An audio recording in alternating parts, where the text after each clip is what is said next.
Bismillahirrahmanirrahim. Marratan ukhra. Assalamualaikum warahmatullahi wabarakatuh. Waalaikumsalam warahmatullahi wabarakatuh. Alhamdulillahirabbil alamin bi ni'matil iman wal islam wa huma afdalun ni'am. Asyhadu an la ilaha illallah wa asyhadu anna sayyidina Muhammadan abduhu wa rasuluhu wa nabiyya wa rasula ba'dah. Allahumma shalli wa sallim wa barik ala habibinal karim maulana Muhammadin sallallahu alaihi wasallam wa ala alihi wa azwajihi wa dzurriyyatihi wa sahbihi wa man tabi'ahum bi da'watihi wa bi tariqatihi ila yaumil qiyamah. Alhamdulillah, puji dan syukur senantiasa kita selalu lagi dan lagi bersyukur kepada Allah Subhanahu wa taala. Dicontohkan kita dengan satu makhluk yang luar biasa, yang sangat, yang pamuncak tuh kan artinya itu yang jadi aktor utamanya kan.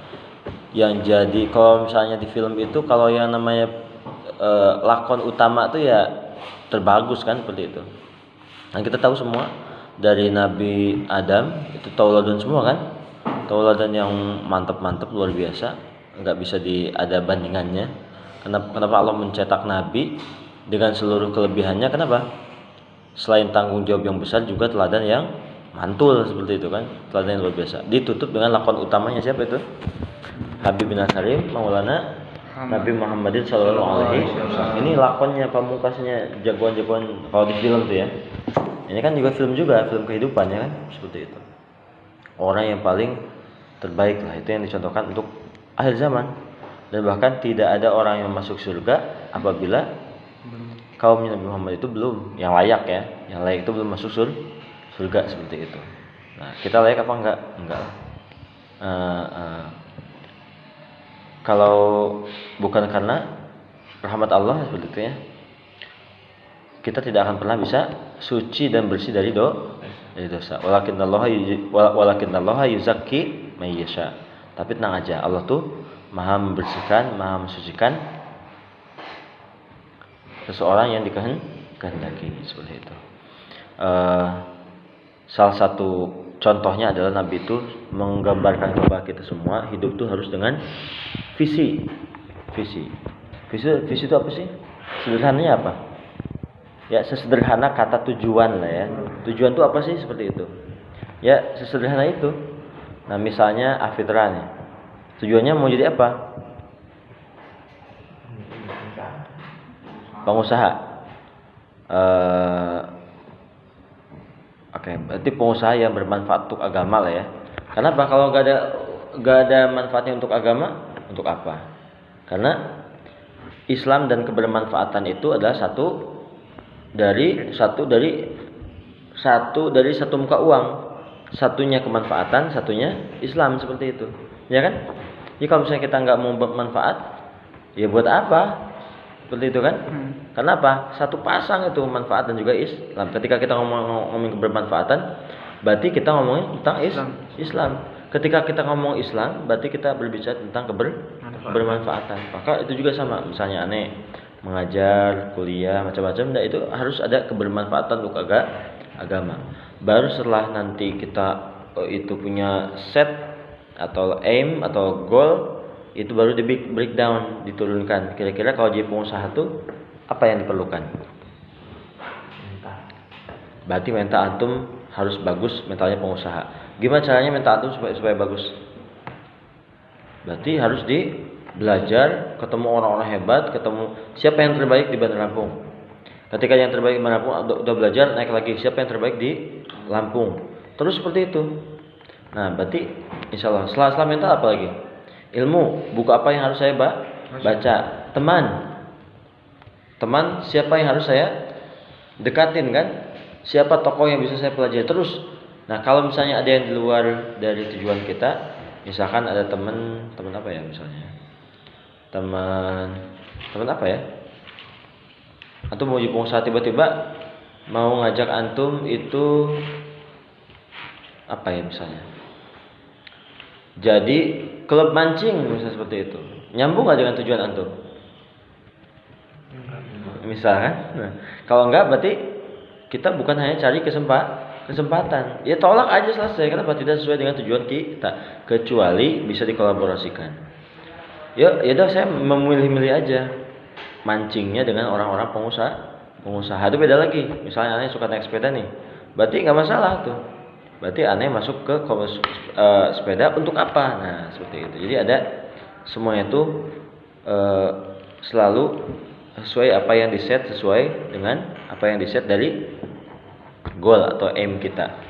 Seperti itu. Itu perlu seperti itu. Nah itu Nabi kita juga sama seperti itu ya. Nabi sebelum punya tujuan besar yang di set oleh Allah untuk apa? Wa ma arsalnaka illa kaffatan linnas. Diutus Nabi itu untuk seluruh manusia. Seperti itu. Berarti apa?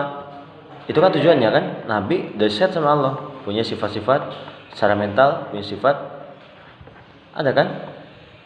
Apa tahu enggak tuh? Udah tahu kan? 20 sifat yang wajib bagi Allah ya kan? Terus apa lagi?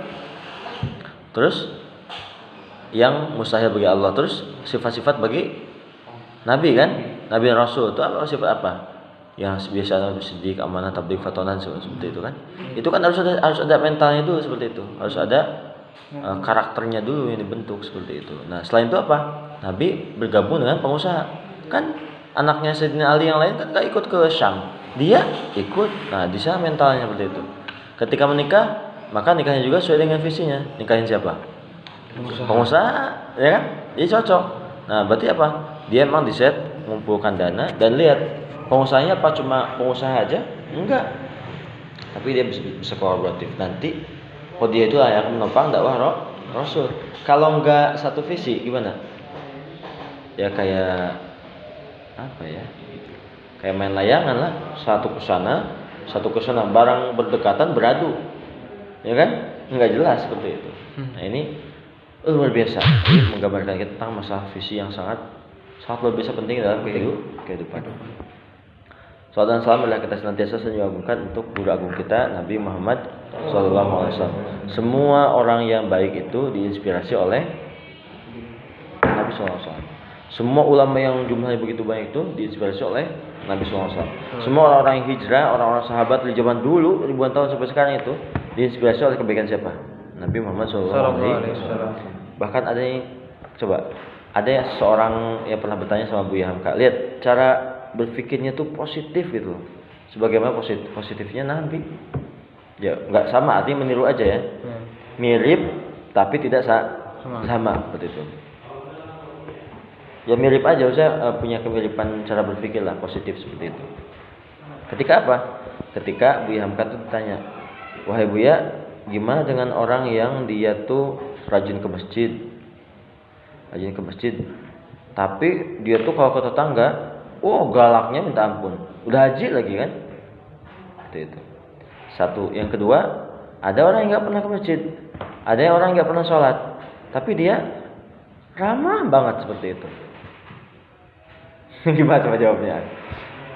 Agak pelang juga kan? Gimana nih, ada yang ke masjid, haji tapi galak ya kan?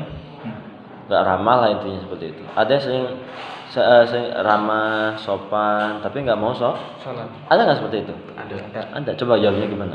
Lebih bagus yang mana? Lihat cara berpikir Buya Hamka itu sangat cerdas dan sangat positif. Kata orang yang pertama Pak Haji tadi,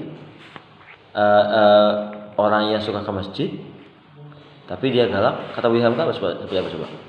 Untung dia mau sholat, untung dia mau ke masjid, untung dia udah haji. Coba kalau nggak mau sholat juga kayak mana? Bisa tetangganya itu diapain? Dikunyah gitu kan? Seperti itu kan? Diamuk bisa kan seperti itu.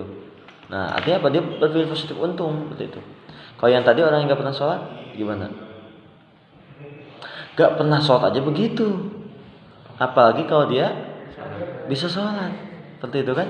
Nah itulah kebijakan seorang ulama. Nggak salah. Menurut saya sih dua-duanya jelek. Enggak. Selalu melihat sisi positifnya. Dari sisi positif siapa? Nabi SAW mengajarkan seperti itu. Bayangin aja, kalau udah kesel kebangetan Nabi sama Abu Lahab itu, nggak bakal dakwahin, tapi dakwahin terus. Bayangin aja, nggak pernah ada bosennya seperti itu. Padahal udah dikasih tahu sama Allah kan, Dia tidak akan pernah masuk Islam selama-lamanya kan ada surat Al-Lahab kan? Tapi tidak pernah membuat dia, kenapa? Lihat sisi baiknya, siapa tahu. Yang penting berusaha kan, seperti itu. Ya seandainya intinya besok tuh kiamat, ya tanam kurma, kalau ada biji kurma, biji alpukat, biji rambutan ya tanam sekarang.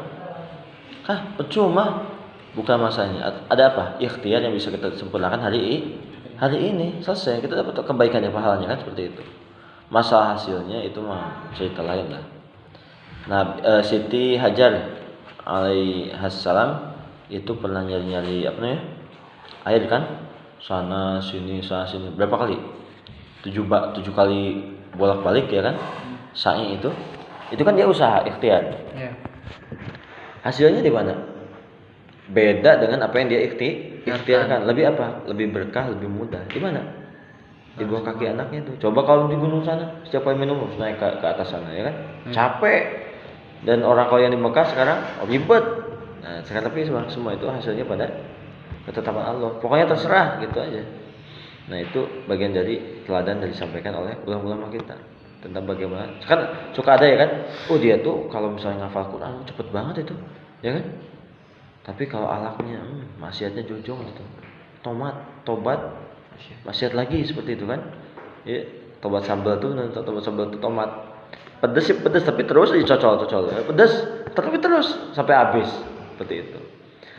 Ada juga yang susah ngafal tapi akhlaknya bagus. Berarti gimana? Dua-duanya tetap bagus. Untung dia ngafal Quran. Kalau enggak ngafal Quran bisa jadi maksiatnya tambah kacau parah seperti itu kan. Nah, yang kedua seperti apa? Dia enggak ngafal Quran aja akhlaknya udah begitu. Pokoknya ngafal Quran Masya Allah biasa. Jadi salah sisi positif yang dipilihkan. Itu bagaimana coba pilihan kata-kata positifnya itu luar biasa. Bahkan luar biasa nih aneh terakhir ya. Ketika pada ini ya, karena sahur juga kan. Jadi pernah Imam Syafi'i lupa ya. Yang jelas beliau itu lagi jalan. Enggak ada bedanya memang. Di para sahabat tuh, Bani Utsman tuh satu meja makannya sama pembantunya. Susah bedakan, pokoknya sama aja, sama-sama kerja, sama-sama ibadah seperti itu. Susah bedakan Umar ya kan. Termasuk Imam Syafi'i. Sebenarnya lupa ya siapa Imam Syafi'i siapa. Yang jelas beliau tuh lagi jalan di jalan lah ya, jalan di jalan. Terus habis itu apa? Tiba-tiba ada yang dari belakang itu lari, habis itu apa?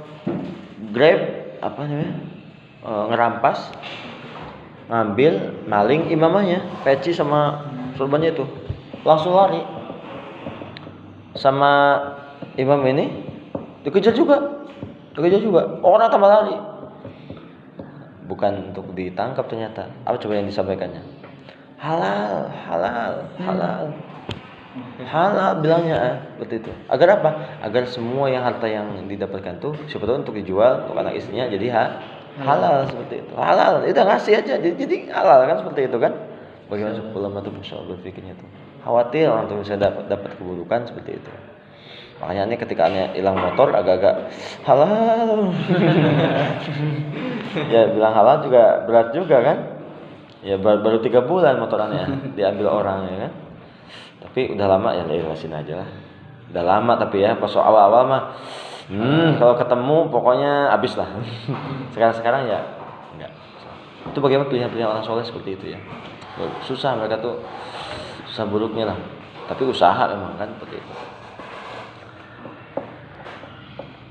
Ya, mari kita buka pagi ini dengan masalah basmalah. Bismillahirrahmanirrahim. Semoga yang nonton dapat keberkahan hidup. Amin ya rabbal alamin.